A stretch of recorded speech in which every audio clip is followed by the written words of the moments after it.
Welcome to the Embedded Systems channel.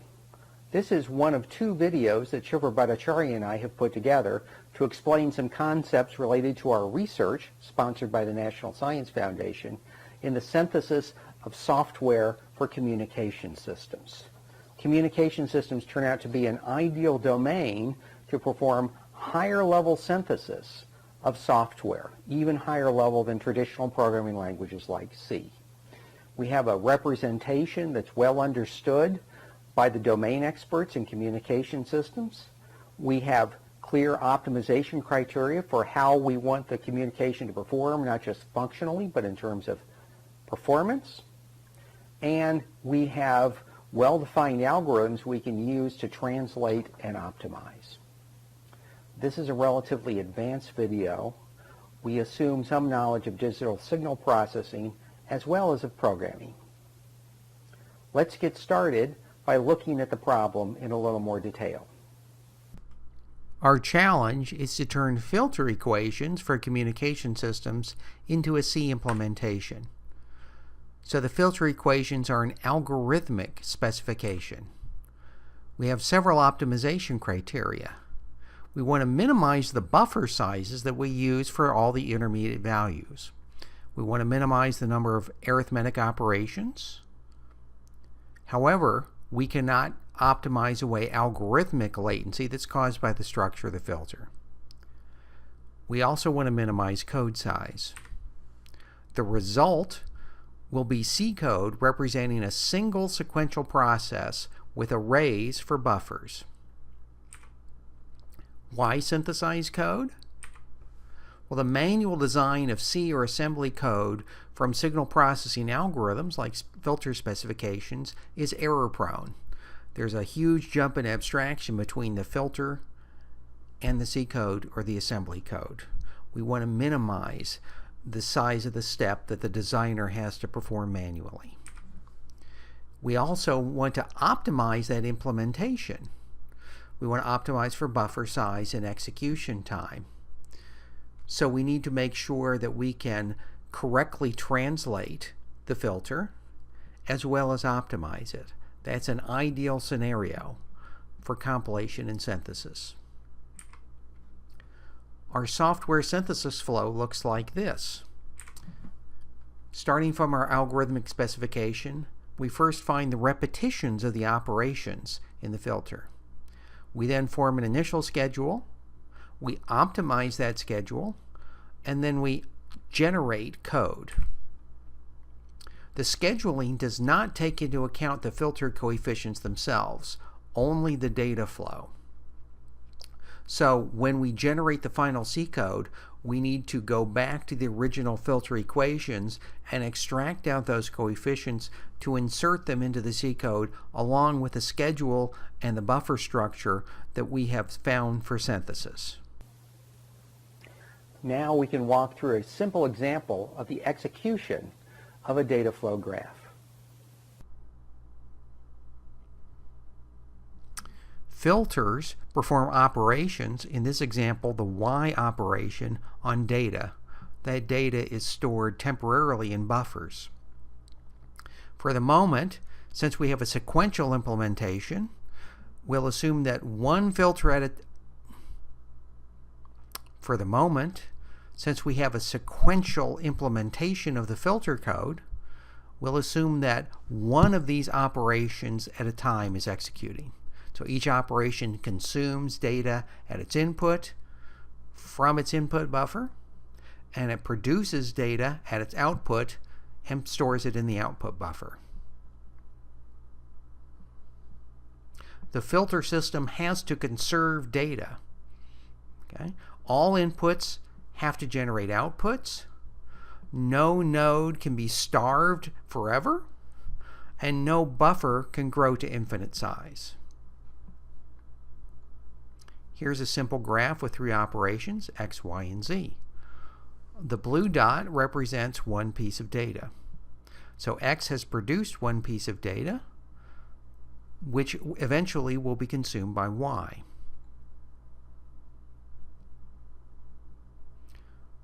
Now that data is being stored for use by z later. but the next step of the filter operation has X produce two new pieces of data. Now we've chosen a schedule of operations such that Z consumes that one piece of data in its input buffer and produces an output. Now Y consumes one piece of data, produces a new piece of data as output, and Z consumes that data and produces a new output. So now we can talk about the buffer state as a vector. Each element in the vector is one of the edges of the graph. So in this case, the first edge has one piece of data, the second edge has 0, so our buffer state is 1, 0. This is buffer state 0, 1. This is buffer state 2, 1.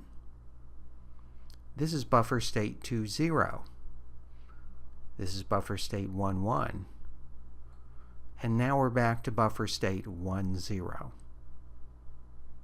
With these preliminaries in place, we're ready to walk through the steps of the synthesis process to turn a synchronous data flow graph into a programming language like C. We use synchronous data flow graphs, or SDF graphs, to represent the flow of data and the operations in the filter. The nodes of the graph represent the functions. The directed edges of the graph represent data dependencies. We put weights on those edges to represent production and consumption. So the weight at the source of the edge represents the source production. The weight at the sink edge represents the sink consumption. We can also have latencies as a separate weight for the edge. We'll see more of that later. We can represent all sorts of graphs as matrices, and that's certainly true for a synchronous data flow graph. So here we take our graph and we put it in the form of a matrix. The rows represent the edges, the columns represent the nodes. So in edge 1, A produces 2 units of data and B consumes 1. So if we look at the top line of the matrix, the A column has a weight of 2, showing that it's outgoing, and the B column has a weight of -1 to show that it's incoming. And we can do the same with the other 2 edges to completely describe the graph. This is known as a topology matrix. Given this matrix to represent the graph, we can then solve the equations that the matrix represents in order to find repetition. We need to find the number of repetitions of each function in the graph to make sure that production and consumption are balanced. If we repeat one operation too much, we may produce too much data. If we don't repeat a given operation enough, we may not consume enough data. So the balance equations describe the inputs and output rates along the edges. Basically, the repetition vector solves the balance equations. So in this case, the 1, 2, 2 vector solves for the matrix. We can see how the repetitions vector relates to a schedule of operations, the order in which we do all the operations specified by the SDF graph. The repetitions vector doesn't determine the order of operations, it just tells how many of each operation we need. So we need to expand on the information in the repetitions vector to find a schedule. That schedule has to satisfy the data dependencies. It also has to satisfy the repetitions vector.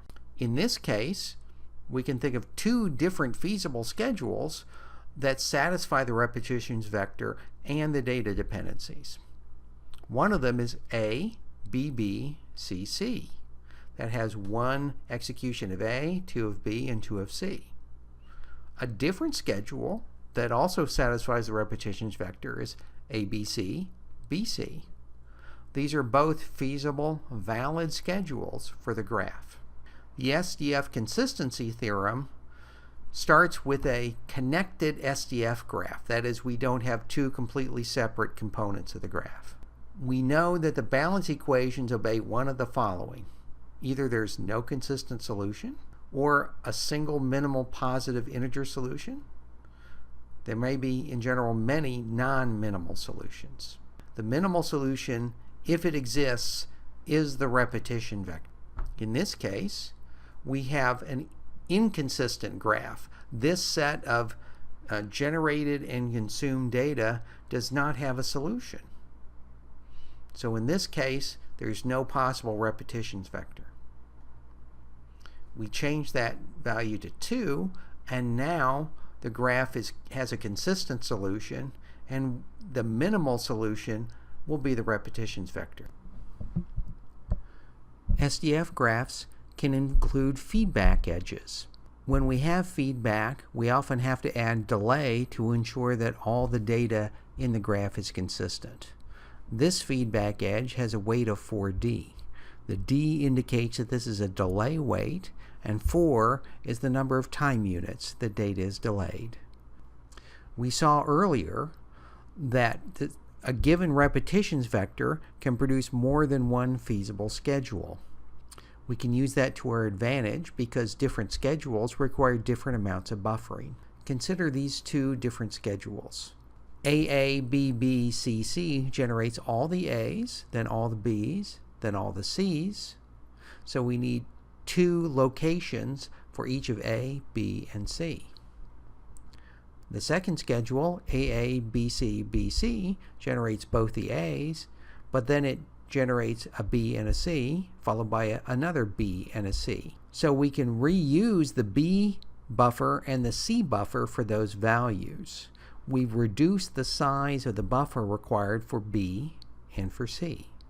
As we saw a moment ago, we can have feedback. Feedback requires initialization. We need to provide initialization tokens at startup. The D operator defines a required amount of data. Depth-first search can be used to identify these cycles. Depth-first search can be used to identify cycles in the SDF graph. So different schedules have different implications for how many data values we take in at a time before we process. In this case, each new set of input values requires evaluation of the SDF graph. The feedback results in data being carried over from one iteration of the graph to the next iteration. So we can unroll the execution to see how the different iterations relate to each other. Iteration 0 has an H node that produces a value that goes over the feedback edge. That will go into iteration 1 at the G node.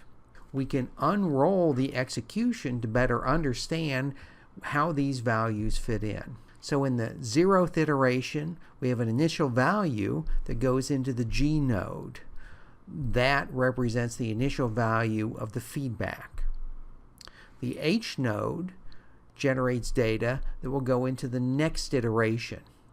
So iteration 1 takes that value from the 0 iteration, feeds it to G in iteration 1, and then we can go on with the rest of the computation.